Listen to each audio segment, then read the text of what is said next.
Bismillahirrahmanirrahim. Assalamualaikum warahmatullahi wabarakatuh. Alhamdulillah wassalatu wassalamu ala Rasulillah amma ba'du. Ikhwati fillah rahimakumullah, para KPQ dan juga peserta yang dimuliakan oleh Allah Subhanahu wa taala.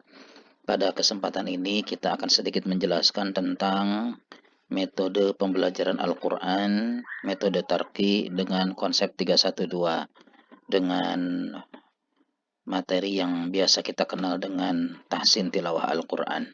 Metode tarqi konsep 312. Pada konsep 312 ini sebenarnya tetap mengacu kepada materi tahsin tilawah 4 level yang terdiri dari tahsin tilawah 1 sampai 4. Untuk tahsin tilawah 1 kita berikan tema sebagai pondasi dalam tahsin tilawah Al-Quran. Jadi fungsi tahsin 1 ini sebagai pondasi di dalam tahsin tilawah Al-Quran. Di dalam pondasi ini target yang harus dicapai adalah target irama dan suara. Untuk irama yang dimaksud adalah konsistensi tanda panjang dan keseimbangan tanda gunnah.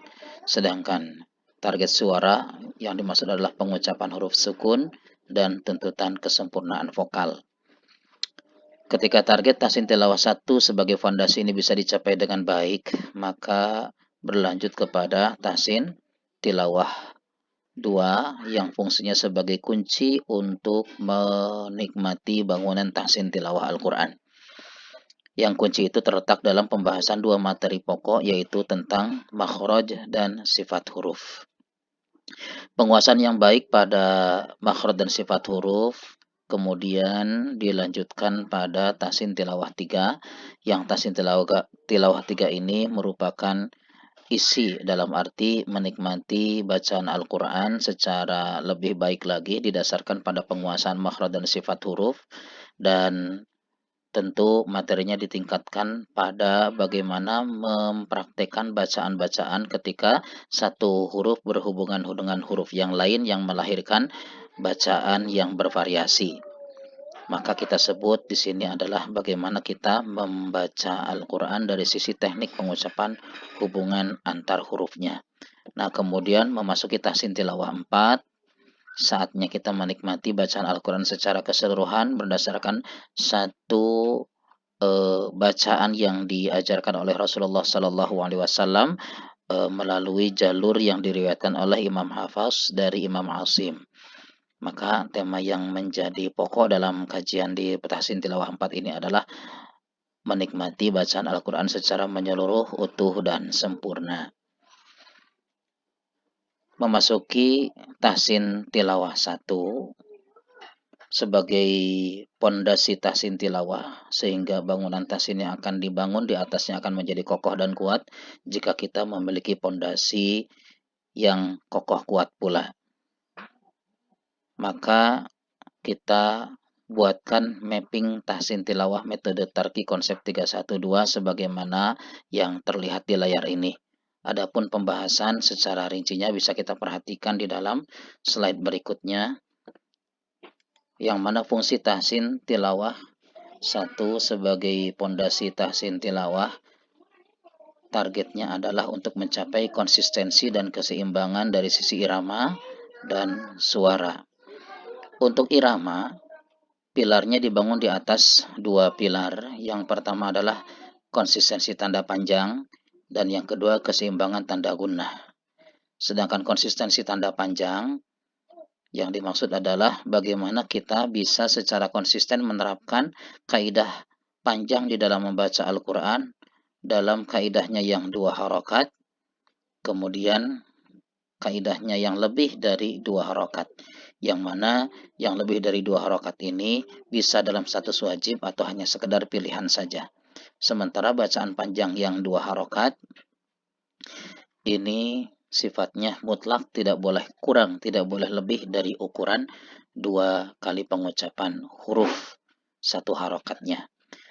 Untuk 2 harokat tandanya secara umum adalah jika kita mendapati huruf yang berharokat dhammah kemudian berhadapan dengan wawu sukun, atau ada huruf ya yang berharokat kasroh, ada huruf yang berharokat kasroh menghadapi huruf ya, kemudian ada huruf yang berharokat fathah menghadapi alif.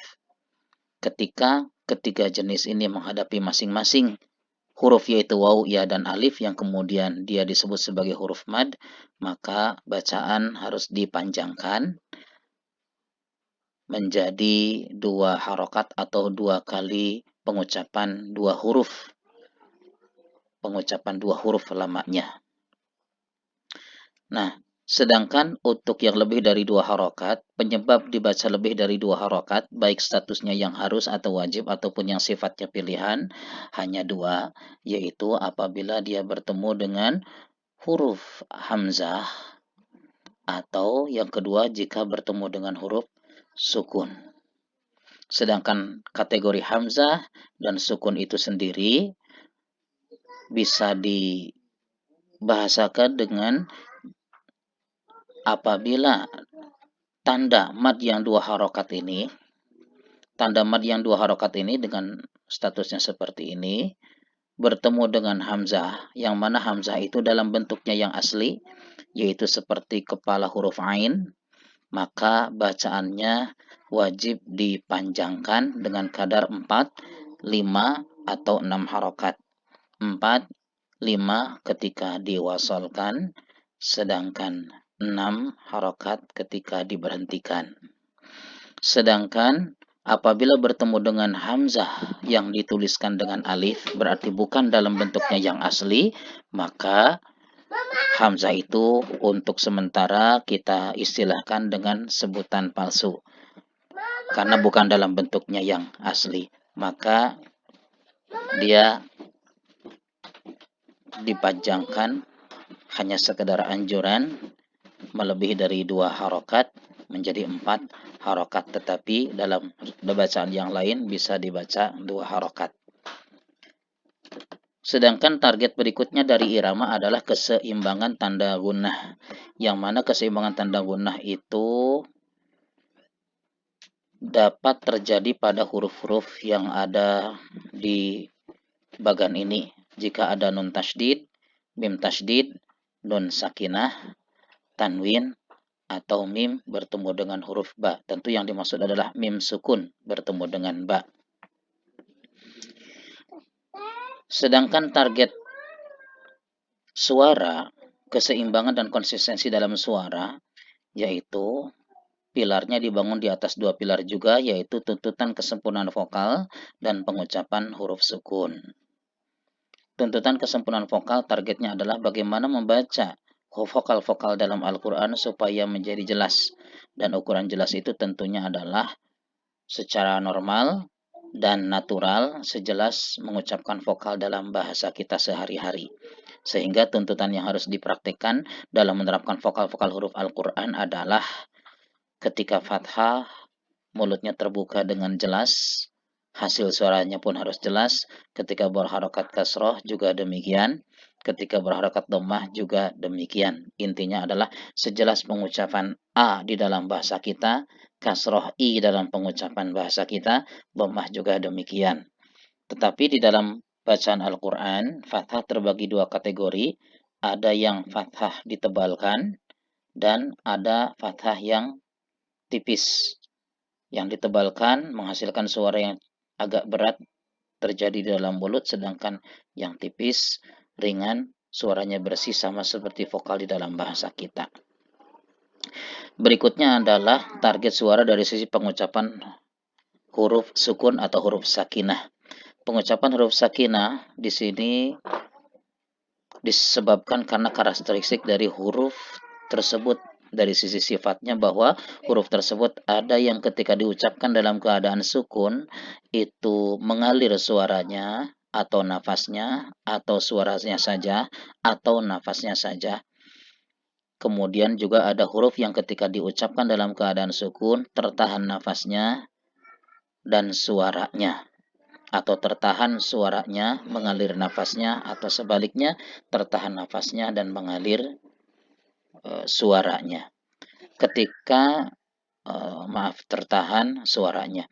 Ketika huruf tersebut mengalir baik nafas dan suaranya atau nafasnya atau suaranya saja, maka huruf tersebut dalam keadaan sukun dianggap mudah diucapkan di dalam keadaan sukun.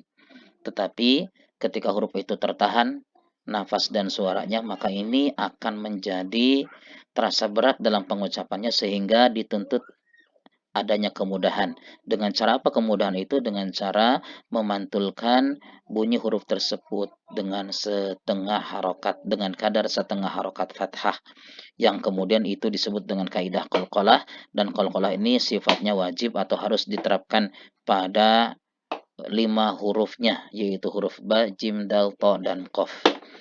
Sedangkan apabila terjadi pantulan pada huruf selain yang 5 tadi, maka ini adalah pantulan yang terlarang dan istilahnya disebut dengan tawallud. Qalqalah itu wajib diucapkan, sedangkan tawallud itu terlarang atau tidak boleh. Itu gambaran atau mapping dari target tahsin tilawah 1 yang merupakan pondasi tahsin tilawah, dengan targetnya adalah konsistensi irama dan suara di dalam membaca Al-Quran. Sekian, wassalamualaikum warahmatullahi wabarakatuh.